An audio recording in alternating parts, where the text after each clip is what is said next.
બસ હવે બધા સરખા બેસી જાઓ. આપણે કાલે ઋતુઓ વિશે શીખ્યા હતા. આપણે મુખ્ય કેટલી ઋતુઓ હોય? ત્રણ હોય. એમાં કઈ કઈ? શિયાળો, ઉનાળો ને ચોમાસું.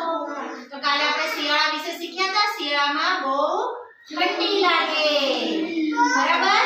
તો આજે ઉનાળા વિશે શીખીશું. ઉનાળામાં બહુ શું લાગે? ગરમી. બહુ ગરમી લાગે તો આપણે પંખો ચાલુ કરીએ, કુલર ચાલુ કરીએ. પછી જેના ઘરે એસી હોય તે લોકો એસી ચાલુ કરે. પછી રાત્રે આમ ઠંડક થઈ ગઈ હોય તો બારે બેસો તોય ઠંડી ઠંડી હવા આવે, ગમે ને?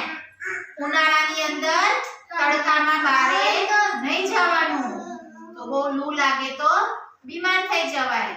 પછી ઉનાળાની અંદર ઠંડુ ઠંડુ શું ખાવાનું ભાવે? હેમાંસી, આ બાજુ જો. ઉનાળામાં શું ખાવ તમે ઠંડુ ઠંડુ? આઈસ્ક્રીમ, કુલ્ફી, પછી બરફના ગોળા, એવું બધું બધાને ભાવે ને? ઠંડુ કેમ ખાય? કે બહુ ગરમી લાગતી હોય એટલે ઠંડુ ખાઈએ તો ખાવાની મજા આવે. હા, ગોળાવાળા વેચવા આવે. પછી અત્યારે આપણે જેમ ઠંડીથી બચવા માટે ગરમ કપડાં પહેરીએ ને, સ્વેટર, એમ ઉનાળાની અંદર કોટન કપડાં પહેરવાના હોય. હા, એ કપડાં તમે પહેરો ને એટલે તમારો જે પરસેવો થતો હોય ને શરીરમાં એ ચૂસાઈ જાય. પછી તમે બહાર જાઓ ને તો તમને લૂ પણ ના લાગે.